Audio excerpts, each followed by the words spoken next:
நீங்க ஒரு பிசினஸ் ஓனரா இந்த வருஷம் கான்டென்ட் மார்க்கெட்டிங் ஸ்ட்ராட்டஜி எப்படி பண்ணணும்னு யோசனையில இருக்கீங்களா? இந்த வீடியோ உங்களுக்காக.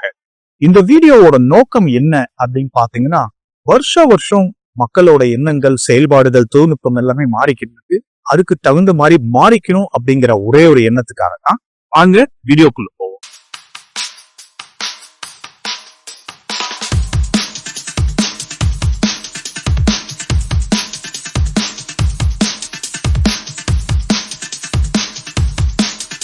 தமிழ் பேசும் அனைத்து வணிக பெருமக்களுக்கும் அன்பார்ந்த வணக்கங்கள். நான் உங்கள் லீட்ஸ் லோகேஷ், ஸ்மார்ட் வணிகம் கம்யூனிட்டி சார்பாக. என்னோட நோக்கம் என்ன அப்படின்னு பாத்தீங்கன்னா, தமிழ்நாட்டில் உள்ள அனைத்து சிறு வணிக உரிமையாளர்கள் பணத்தை செலவழிக்காமல் தங்கள் நேரத்தை மட்டுமே முதலீடு செய்வதன் மூலம் டிஜிட்டல் முறையிலும் ஆர்டிபிஷியல் இன்டெலிஜென்ஸ் முறையிலும் அவர்கள் வளர்ச்சிக்கு உதவுவதே எனது நோக்கம். Best content marketing strategy for 2025. இந்த வீடியோல நான் உங்களுக்கு டோட்டலா 8 ஸ்டெப்ஸ் சொல்லுவேங்க. ஸ்டெப் நம்பர் 1 என்ன அப்படின்னு பாத்தீங்கன்னா, shifting from volume to value. நிறைய பண்றது முக்கியம் இல்ல, ஒண்ணு பண்ணினாலும் நல்ல வேல்யூ உள்ளதா பண்ணணும். அதுக்கு பேர் தான் என்ன சொல்லுவாங்கன்னா, குவாலிட்டி ஓவர் குவான்டிட்டி அப்படின்னு சொல்லுவாங்க. இப்போ நீங்க கொரோனாக்கு முன்னாடி எல்லாம் பாத்தீங்க அப்படின்னா, நம்மளோட இன்ஃபுளுசர்ஸ், யூடியூபர்ஸ், இன்ஸ்டாகிராம்ல ரீல்ஸ் போடுறவங்க எல்லாம் டெய்லி பல கண்டென்ட் போட்டுக்கிட்டே இருந்தாங்க. இப்போ அவங்க எல்லாம் இப்ப மாறி ஒரு அளவுக்கு பெரிய ஆள் ஆனதுக்கு அப்புறம் இப்ப என்ன பண்றாங்க, இப்ப ட்ரெண்ட் என்ன அப்படின்னு பாத்தீங்கன்னா, எல்லாம் குவாலிட்டி ரிலேட்டடா போயிட்டாங்க. ஒரு வேல்யூ ஓரியன்டா போயிட்டு இருக்காங்க. மக்களோட எதிர்பார்ப்பும் அப்படித்தான் இருக்குது இப்போ. ஸோ அதுக்கு தகுந்த மாதிரி நம்ம வேல்யூ பேஸ்ட்ல நாம கொடுக்கணும், நாட் வால்யூம் பேஸ்ட். ஸோ ஒன்னு சொன்னாலும் கரெக்டா அது போய் சேர்ற மாதிரி சொன்னோம்னா போதும். ஸோ டெய்லி போடணுங்கிற அவசியம் இல்லை வீடியோஸ், பட் போட்டா நல்லதுதான். அதுவும் வேல்யூவோட சேர்ந்து போட்டீங்கன்னா நல்லதுதான். இப்போ வாரத்துக்கு ஒரு வீடியோவோ 2 வீடியோவோ கான்சென்ட்ரேட் பண்ணா கூட போதும். அப்படியும் நாம கண்டிப்பா தாராளமா content marketing strategy. Step number 2 என்னன்னு பாத்தீங்கன்னா, கம்யூனிட்டி சென்ட்ரிக் கண்டென்ட் அப்படின்னு சொல்லுவாங்க. அப்படின்னா என்ன அப்படின்னு பாத்தீங்கன்னா, சமூகத்தை மையமாக கொண்ட உள்ளடக்கம். எப்படி இருக்கணும் நம்மளோட கான்டென்ட் அப்படின்னு பாத்தீங்கன்னா, ஒரு சமூகத்துல நடக்கிற ஒரு முக்கியமான சேலஞ்சோ ஒரு பெயின் பாயிண்டையோ எடுத்து அதுல இருந்து நாம எப்படி சால்வ் பண்ணலாம் அப்படிங்கிற ஒரு விஷயத்தோட அந்த சமூகத்தை மையமாக கொண்ட உள்ளடக்கமா இருக்கணும். உதாரணத்துக்கு பாத்தீங்கன்னா, இப்ப லீட்ஸ் லோகேஷ் ஆகிய நான் ஒரு ஸ்மார்ட் வணிகம் கம்யூனிட்டி அப்படின்னு ஒன்று ஃபார்ம் பண்ணியிருக்கேன். அதோட லிங்க் வந்து பாத்தீங்கன்னா கீழே வீடியோ டிஸ்கிரிப்ஷன்ல கொடுத்துருப்பேன். நான் அங்க போய் நீங்க ஜாயின் பண்ணுங்க. உங்களுக்கு நிறைய பெனிஃபிட்ஸ் அதுல கிடைக்க போகுது.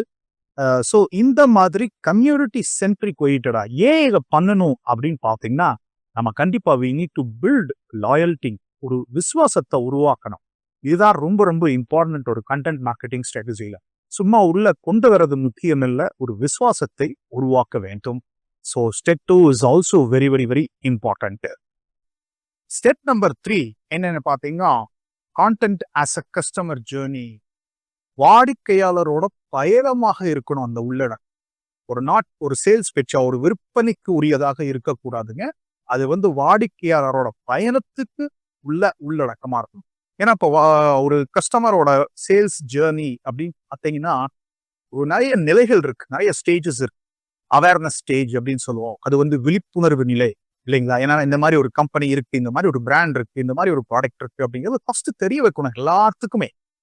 2வது நிலை என்ன அப்படின்னு பார்த்தீங்கன்னா, கன்சிடரேஷன் ஸ்டேஜ், பரிசீலனை நிலை. அது என்னன்னா, அப்பதான் கஸ்டமர் வந்து இத்தனை காலமா நம்ம விழிப்புணர்வு கொடுத்துட்டே இருக்காங்க அப்படிங்கிறப்போ, ஒரு டைம் வர்றப்போ அவங்களுக்கு ஒரு நீடு வரும். அப்பதான் வந்து பரிசீலனை பண்ணுவாங்க. எது வாங்கலாம், இது வாங்கலாமா, அது வாங்கலாமா, அது வாங்க. ஸோ அந்த ஸ்டேஜுக்கு அந்த கண்டென்ட் உறுதியா இருக்கணும். ஸோ அதே மாதிரி 3வது ஸ்டேஜ் தான் டெசிஷன் ஸ்டேஜ், முடிவெடுக்கும் நிலை. அதுக்கு தகுந்த மாதிரி கண்டென்ட் இருக்கணும். ஸோ ஸ்டேஜ் வைஸா நிலைகள், விழிப்புணர்வு நிலை, பரிசீலனை நிலை, முடிவெடுக்கும் நிலை தகுந்த மாதிரி நீங்க கண்டென்ட்டை உள்ளடக்கமா கொண்டு கொடுக்கணும் வாடிக்கையாளருக்கு. ஸ்டெப் நம்பர் 4 என்ன அப்படின்னா, லிவரேஜிங் யுவர் மைக்ரோ கண்டென்ட். நுண்ணிய உள்ளடக்கத்தை மேம்படுத்தல். இப்ப என்னோட லீட்ஸ் லோகேஷ் சேனல்லே பாத்தீங்க அப்படின்னா, யூடியூப் ஷார்ட்ஸும் அதுல என்ன நான் பண்ணிருப்பேன் அப்படின்னா, ஒரு 30 செகண்ட் 40 செகண்ட் ஒரு கான்செப்டை, ஒரு பிசினஸ் ஓனருக்கு இந்த கான்செப்ட் ரொம்ப முக்கியம்னா அதை மட்டும் தான் நான் சொல்லி தருவேன். வித் ஃபார்முலா இருக்கும், இல்லைன்னா வேற ஒரு கதையா இருக்கலாம், எது வேணாக இருக்கலாம், ஒரு நுண்ணிய உள்ளடக்கம், ஒரு மைக்ரோ கண்டென்ட், அதுவும் நாம இந்த காலத்துல கான்சென்ட்ரேட் பண்ணக்கூடிய முக்கியமான விஷயமா இருக்குங்க. ஏன்னா அந்த மைக்ரோ கண்டென்ட் உங்களுக்கு தெரியும், ஈவன் இன்ஸ்டாகிராம்லயும் நிறைய பேர் யூஸ் பண்றாங்க. But YouTube is the best way for giving demand fulfilment. அதாவது ஒரு தேவையை பூர்த்தி பண்றதுக்கு கண்டிப்பா இந்த மைக்ரோ கண்டென்ட்டையும் நாம யூடியூப் ஷார்ட்ஸ் மூலியமா கண்டிப்பா நம்ம யூட்டிலைஸ் பண்ணுங்க. Step number 5, story telling with purpose. நோக்கத்துடன் கதை கண்டிப்பா நம்ம சொல்லியே ஆகணும் அந்த கண்டென்ட்ல. ஏன் இந்த ஸ்டோரி டெல்லிங் வந்து ரொம்ப ரொம்ப இம்பார்ட்டன்ட் அப்படின்னு பாத்தீங்கன்னா, உலகத்துல இருக்கிற எல்லா மக்களுமே சின்ன வயசுல இருந்தே நம்ம கதை கேட்டு கேட்டே வளர்ந்துட்டோம். ஸோ இந்த ஸ்டோரி டெல்லிங்கோட நம்ம சொல்றப்போ பாத்தீங்க அப்படின்னா, மக்களோட விஷயத்தை நாம ஈஸியா ஈர்க்க முடியும். அவங்களோட கான்சென்ட்ரேஷனை கண்டிப்பா நம்ம ஈர்க்க முடியும். ஏதோ ஒரு விஷயம் இவங்க சொல்ல வராங்க, என்ன சொல்ல போறாங்க, இந்த கதையில என்ன இருக்கு மாரல் அப்படிங்கிற ஒரு விஷயத்த வந்து கண்டிப்பா அந்த ஸ்டோரி டெல்லிங் வித் பர்பஸ் வந்து எப்பயுமே அந்த கண்டென்ட் மார்க்கெட்டிங்ல இருக்கணுங்க. இன்னொரு என்ன முக்கியமா இருக்கணும் அப்படின்னு பார்த்தீங்கன்னா, ஆத்தென்டிசிட்டி அண்ட் டிரான்ஸ்பரன்சி. நம்பகத்தன்மையாகவும் இருக்கணும், அதே மாதிரி வெளிப்படைத்தன்மையாகவும் இருக்கணும். ஸோ இது ரொம்ப ரொம்ப ரொம்ப இம்பார்ட்டன்டான ஒரு விஷயம். இந்த ஸ்டோரி டெல்லிங்ல மட்டும் நீங்க ராஜா ஆயிட்டீங்கன்னா உங்களை கையிலேயே பிடிக்க முடியாதுங்க. அதுவும் இந்த வீடியோ மூலியமா சொன்னீங்கன்னா இன்னும் அருமையாக நம்ம பிசினஸ பெரிய லெவலுக்கு நமக்கு எடுத்துட்டு போக முடியும். Step number 6, data driven content. தரவு சார்ந்த உள்ளடக்கம் அப்படின்னு சொல்லுவாங்க. அதுவும் இந்த காலகட்டத்துல பாத்தீங்கன்னா ரொம்ப ரொம்ப பர்சனலைஸ்டாவும் நம்ம வந்து டேட்டாவை சொல்ல முடியும். இப்ப இருக்கிற அந்த ஆர்டிபிஷியல் இன்டெலிஜென்ஸ் இன்சைட்ஸ் மூலியமாகவும் நாம சொல்ல முடியும். ஒரு உதாரணத்துக்கு சொல்ல போனா, இப்போ ஒரு ஃபேஸ்புக் ஆட்ஸ் அப்படின்னு பாத்தீங்க அப்படின்னா, ஓவராலா இந்தியாவில் எத்தனை பேர் யூஸ் பண்றாங்க நம்ம டேட்டா கொடுக்க முடியும். இல்ல இந்த தமிழ்நாட்டுல எத்தனை பேர் யூஸ் பண்றாங்க, இப்ப நான் இருக்கிற ஈரோட்ல எத்தனை பேர் யூஸ் பண்றாங்க, இல்ல நான் இருக்கிற இந்த ஏரியாவோட பின்கோட்ல எத்தனை பேர் இருக்காங்க, அந்த பின்கோட்ல எத்தனை பேர்த்துக்கு இது பிடிக்கும், எத்தனை பேர்த்துக்கு அது பிடிக்கும், இதே வந்து அதே பின்கோட்ல எத்தனை பேர் ஆன்லைன்ல வாங்கியிருக்காங்கன்னு நம்ம அப்படியே படிப்படியா நம்மளால சொல்ல முடியுமே. ஸோ இந்த டேட்டா ட்ரிவன் கண்டென்ட்டுமே கண்டிப்பா இருக்கணும். உதாரணத்துக்கு ஒரு ஸ்டாட்டிஸ்டிக்கல் டேட்டா எடுத்து நம்ம சொல்லலாம். ஸோ எந்த ஒரு பிசினஸ்ல இருந்தீங்கனாலும் அதற்கு உரிய விஷயத்தை நம்ம தாராளமா எடுத்து அந்த டேட்டா ட்ரிவனோட சொன்னோம்னா மக்களோட ஈஸியா நாம முயற்சி ஆக முடியும். Step number 7, trust building through individual voices. தனிப்பட்ட குரல்கள் மூலம் நம்பிக்கையை உருவாக்குதல். இதுதான் பர்சனல் பிராண்டிங் அப்படின்னு சொல்லுவாங்க. நீங்க எந்த ஒரு பெரிய பெரிய கம்பெனி எடுத்துக்கிட்டீங்கனாலும் சரி, இல்ல தமிழ்நாட்டில் உள்ள சிறு தொழில்கள் எடுத்துக்கிட்டீங்கனாலும் சரி, அந்த பர்சனல் பிராண்டிங்கிறது ரொம்ப ரொம்ப இம்பார்ட்டன்ட். ஏன் சொல்றேன் அப்படின்னா, இப்போ கூகுள் அப்படின்னா சுந்தர் பிச்சை எல்லாத்துக்குமே தெரியும். அமேசான் அப்படின்னா ஜெஃப் பீசாஸ், மைக்ரோசாஃப்ட் அப்படின்னா பில் கேட். அதே மாதிரி நம்ம தமிழ்நாட்டில் சொல்லணும் அப்படின்னோம்னா டாக்டர் வேலுமணி சார் யாருன்னா தைரோ கேர். ஸோ இந்த மாதிரி பர்சனல் பிராண்டிங் ரொம்ப ரொம்ப இம்பார்ட்டன்ட். இப்போ நீங்களே பார்த்துருப்பீங்க இந்த சோஷியல் மீடியால எத்தனை பெரிய பெரிய ஆட்கள்லாம் வந்து அவங்க ஒரு கண்டென்ட்டை கொடுத்துக்கிட்டே இருக்காங்க. அவங்களோட எக்ஸ்பீரியன்ஸ் எல்லாத்தையுமே ஷேர் பண்றாங்க இல்லைங்களா?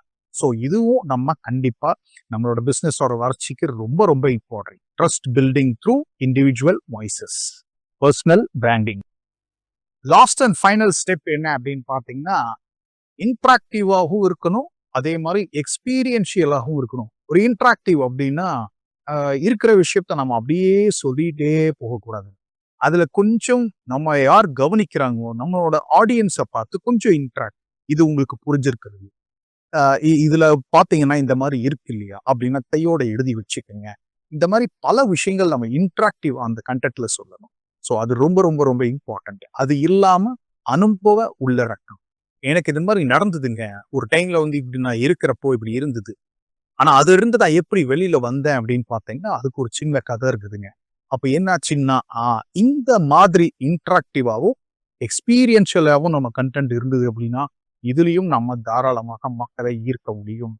So these are the 8 steps. ஒரு கண்டென்ட் மார்க்கெட்டிங் ஸ்ட்ராட்டஜில ஒரு 8 ஸ்டெப். இதெல்லாம் நீங்க ஃபாலோ பண்ணீங்கன்னா கண்டிப்பா உங்களால ஜெயிக்க முடியும். இந்த 8 ஸ்டெப்பை நம்ம ஏன் ஃபாலோ பண்ண சொல்றோம் அப்படின்னு பார்த்தீங்கன்னா, 2 விஷயத்துக்காக தான். Market has changed. உங்களுக்கே தெரியும், நான் முதலே சொன்ன மாதிரி மக்களோட எண்ணங்கள், செயல்பாடுகள், தொழில்நுட்பம் எல்லாமே மாறிக்கிச்சு. ரெண்டாவது யூ நீட் டு அடாப்ட். நாம மாறக்கூடிய நேரம் இது. அதுக்காகத்தான் இந்த content marketing strategy for 2035. Thank you. இந்த வீடியோ உங்களுக்கு ரொம்ப பிடிச்சிருந்தது அப்படின்னா லைக் பண்ணுங்க, ஷேர் பண்ணுங்க. அதே மாதிரி கமெண்ட்லயும் உங்களுக்கு என்ன டவுட்ஸ் இருந்தாலும் நீங்க தாராளமாக கேட்கலாம். கண்டிப்பாக உங்களுக்கு விடை கொடுக்கப்படும். இதையெல்லாம் தாண்டி ஸ்மார்ட் வணிகம் கம்யூனிட்டி அப்படின்னு சொல்லி நம்ம ஒன்று ஃபார்ம் பண்ணியிருக்கோம். இது எதற்காக அப்படின்னு பார்த்தீங்க அப்படின்னா, தமிழ்நாட்டில் உள்ள அனைத்து வணிக உரிமையாளர்களை அடுத்த கட்ட வளர்ச்சிக்கு இப்ப இருக்கிற காலகட்டத்தில் உள்ள டிஜிட்டல் மற்றும் ஆர்டிபிஷியல் இன்டெலிஜென்ஸ் மூலியமாக எப்படி நாம பெஸ்டா யூட்டிலைஸ் பண்ணிக்கலாம், அதுக்கு தான் நம்ம மெயினா இதை ஃபார்ம் பண்ணியிருக்கோம். இது என்ன அப்படின்னு பார்த்தீங்க அப்படின்னா, வாரந்தோறும் உங்களுக்கு செவ்வாய்க்கிழமை ஒரு ஒர்க் ஷாப் ஃப்ரீயா இருக்கும். Morning 6 to 7:30. ஏன்னா உங்களோட பிசினஸ் ஹவர்ஸை நான் வேஸ்ட் பண்ண விரும்பல. ஸோ தட் காலையில ஃப்ரெஷ்ஷா நாம பிரம்ம முகூர்த்தத்துல நாம தாராளமா இதை கத்துக்கலாம். அதுக்கப்புறம் 1-to-1 கன்சல்டன்சி, உங்களை பத்தி நான் நல்லா புரிஞ்சு உங்களை எப்படி ஒரு தனித்துவத்தோட, அதாவது பீயிங் ஸ்பெசிபிக் மேட்டர்ஸ் அப்படிம்பாங்க, அதாவது ஜென்ரலா இல்லாம ரொம்ப ஸ்பெசிபிக்கா இந்த ஒரு விஷயம் அப்படின்னா உங்களை விட்டா வேற யாருமே இருக்கக்கூடாது, அதை நாம எப்படி மார்க்கெட்டிங் அப்ரோச்ல பண்றது அப்படிங்கிற ஒரு 1-to-1 கன்சல்டேஷன் உங்களுக்கு ஒரு 30 இருந்து ஒரு 45 நிமிஷம்ல நான் ஃப்ரீயா கொடுக்க போறேன். உங்க பிசினஸ் எல்லாம் புரிஞ்சதுக்கு அப்புறம் நாம என்ன பண்ண போறோம் அப்படின்னம்னா, மூணாவது ஆப்ஷன், ஒரு யூடியூப்ல உங்க பிசினஸை நான் இன்டர்வியூ பண்ற மாதிரி. ஸோ தட் இந்த உலகத்திற்கு நீங்க யாரு, நீங்க என்ன பண்ணிக்கிட்டு இருக்கீங்க அப்படிங்கிற ஒரு விஷயத்தை தெரியப்படுத்தினோம்னா நல்ல ரீச் ஆகும். ஏன்னா வீடியோஸ் தான் உங்களுக்கு எல்லாத்துக்குமே தெரியும், இப்போ ரொம்ப நல்லா ரீச் ஆயிட்டு இருக்கு. ஸோ யூடியூப் மூலியமா நீங்க தாராளமா பண்ணிக்கலாம். அது நீங்களும் மார்க்கெட்டிங் பண்ணிக்கலாம், நாமளும் மார்க்கெட்டிங் பண்ணி தருவோம். ஸோ இது ஒன்று மூணாவது ஃப்ரீ. நாலாவது என்ன அப்படின்னு பார்த்தீங்கன்னா, ஒரு கோர்ஸ் உங்களுக்கு ஃப்ரீயா இருக்கு. அந்த கோர்ஸ் என்ன அப்படின்னு பார்த்தீங்கன்னா, ஸ்மார்ட் வணிகம் ப்ளூ பிரிண்ட் அப்படின்னு சொல்லிட்டு, அதாவது ஒரு ஃபவுண்டேஷன், ஒரு அஸ்திவாரம், ஒரு பிசினஸ் ஓனரா மைண்ட் செட் எப்படி இருக்கணும், அதுக்கப்புறம் பாத்தீங்க அப்படின்னா எப்படி நம்ம மார்க்கெட்டிங் அப்ரோச்சை மாற்றணும் இந்த காலகட்டத்தில். ஏன்னா இப்ப இருக்கிற மக்களோட எண்ணங்கள், மக்களோட செயல்பாடுகள், மக்களோட தொழில்நுட்பம் எல்லாமே மாறிடுச்சு. அதுக்கு தகுந்த மாதிரி நம்ம எப்படி மாத்திக்கணும் அப்படிங்கிற ஒரு விஷயம் தான் இந்த கோர்ஸ்ல உங்களுக்கு இருக்கும். இதுவும் நீங்க தாராளமாக ஃப்ரீயா நீங்க பார்த்துக்கலாம். இதையெல்லாம் தாண்டி நீங்க செப்பரேட்டா எனக்கு மெசேஜும் அனுப்பலாம் அந்த கம்யூனிட்டியில, உங்களுக்கு என்ன தேவை. ஸோ அதுக்கு தகுந்த மாதிரியும் நம்ம பண்ணுவோம். ஸோ ஒன்ஸ் நீங்க கம்யூனிட்டிக்குள்ள வந்துட்டீங்க அப்படின்னாவே ஏகப்பட்ட விஷயங்கள் வந்துகிட்டே இருக்கும். உங்களுக்கு எது பிடிச்சிருக்கோ அதை நீங்க தாராளமா கத்துக்கலாம். ஸோ இதையெல்லாம் தாண்டி ஒவ்வொரு சனிக்கிழமையும் காலை அதே 6 to 7:30 Q&A செஷன், உங்களுக்கு என்ன டவுட்டா இருந்தாலும் லைவாக கொடுக்க போற ஆன்சர். ஸோ இது ரொம்ப ரொம்ப இம்பார்ட்டன்ட். இதுக்காகத்தான் இந்த கம்யூனிட்டியை நம்ம ஃபார்ம் பண்ணியிருக்கோம். கீழே டிஸ்கிரிப்ஷன்ல இந்த வீடியோக்குள்ள பாத்தீங்கன்னா லிங்க் கொடுத்துருப்பேன். கண்டிப்பா ஜாயின் பண்ணுங்க, உங்க ஃப்ரெண்ட்ஸ் எல்லாத்தையுமே கூட்டிட்டு வாங்க. ஸோ தட் எதுக்காக இந்த கம்யூனிட்டி அப்படின்னா, இட்ஸ் a கொலாபரேஷன். ஸோ இந்த காலத்துல பாத்தீங்க அப்படின்னா there is no competition, only collaboration எல்லாருமே சொல்றாங்க. So partnerships. ஸோ இந்த ஒரு விஷயம் அப்படின்னா நம்மளை விட்டா வேற யாரும், நம்மளுக்குள்ள நாமளே நம்மளோட பிசினஸையும், நம்மளோட பிராண்டையும், நம்மளோட ப்ராடக்டையும் மிகைப்படுத்தி நாம காட்டக்கூடிய ஒரு பெரிய கம்யூனிட்டியா இது ஃபார்ம் பண்ணணும் அப்படிங்கறதான் முக்கியமான விஷயம். ஏன் ஸ்மார்ட் அப்படின்னு வச்சோம் அப்படின்னோம்னா, அந்த systematic marketing approach resonating with your target, அந்த ஒரு நோக்கத்துக்காகத்தான் இது ஆரம்பிச்சிருக்கும். ஸோ கண்டிப்பா உங்க ஃப்ரெண்ட்ஸுக்கு ஃபார்வர்ட் பண்ணுங்க. ஸோ இதே போல் பல வீடியோக்கள், பல விஷயங்கள் உங்களுக்காக காத்து கொண்டிருக்கிறது. உங்களிடமிருந்து விடைபெறுவது உங்கள் லீட்ஸ் லோகேஷ், ஸ்மார்ட் வணிகம் கம்யூனிட்டி சார்பாக. நன்றி, வணக்கம்.